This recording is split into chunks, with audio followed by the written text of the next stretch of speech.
people that come into hospital with absolutely nothing and nobody. People from up country, they don't have visitors, they don't have connections, they have nothing. And we just decided we were going to try it out at Fortescue, and it's taken from there.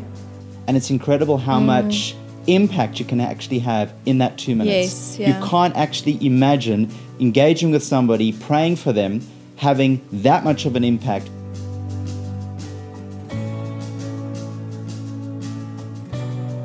We offer prayer if they want to pray, and 9 times out of 10 it is accepted, and we go forward from there. There was a story that we heard where we prayed for somebody on the Sunday afternoon, and the following day we heard that they passed away on 6 o'clock. So we were possibly the last person to actually pray for them at that particular moment. And it kind of just hit home that what you're doing at that moment can have unbelievable reaction eternity-wise.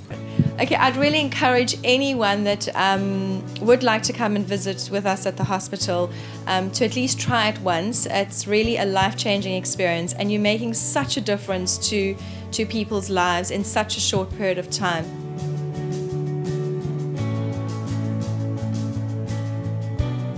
When we got to him, the last visit we were at, he's in quite a state, so he was the last person I went to. And when I prayed for him, I asked him if he wanted to pray, he said yes. I don't actually know if he understood what the prayer was about at that stage, but when we prayed, he held my hand and he was crying, yes God, yes God. He was to lose his leg that evening. They were going to amputate his leg, so we prayed that God would save his leg. And I phoned on Tuesday, I followed up on Tuesday to see how he was doing at the nursing station, and he was fine, and he hadn't lost his leg. Thank you Jesus, he hadn't lost his leg. And I went to go see him the Wednesday, and when I walked in, it was quite awesome. He was saying, you saved my leg, you saved my leg. So I said, no, I didn't, God did. And he said, will you pray for me again? So yes, I think just those steps will renew his faith, and the hope that he has that Jesus does heal is phenomenal. He was telling his mom and that, so yeah. Always, whenever I leave the hospital visit, I'm always more charged up than when I arrived. You would think it's going to be tiring, etc. It's actually the complete opposite.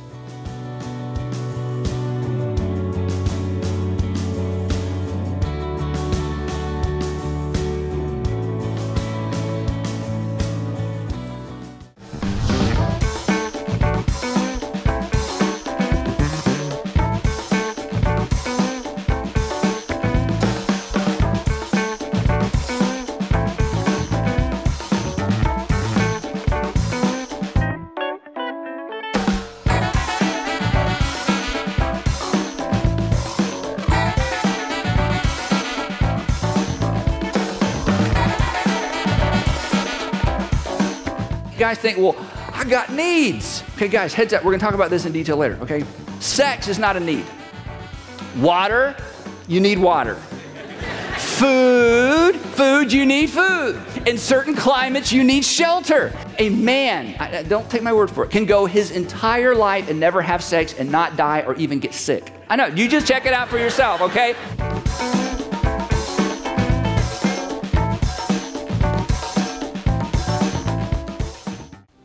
Hey church, I have the privilege of being a part of one of our frontline hosting teams. Our aim is to serve you on Sundays so that you can connect with God freely. The vision of our church is change lives, changing lives. That as God has changed our life, that we can be a part of changing someone else's life. But don't just take my word for it. Listen to this. As soon as I stepped into the church area, I was greeted by someone in a red shirt at the time, which I found out was Frontline.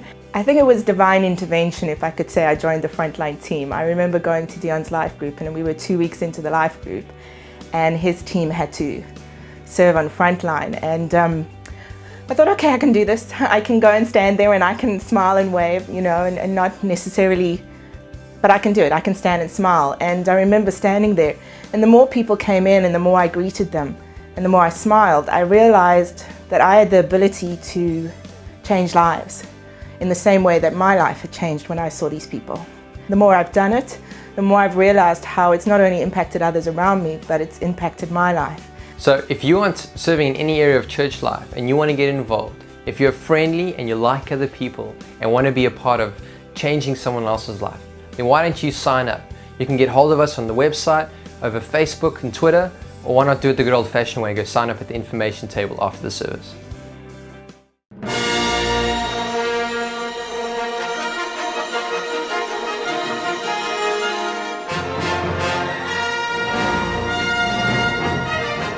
The 15th of November is Legends Night. If you're a volunteer that has been part of a legendary team that has assisted in changing someone's life, then expect your invite to arrive soon. The staff of U Church want to thank you for serving and being a legend in 2012. So all you need to do is RSVP to Monique by the 5th of November. Arrive on the day, sit back and get served by our staff. Legends, 15 November. Regrettably, no children and no care bears. Terms and conditions apply. See press for details.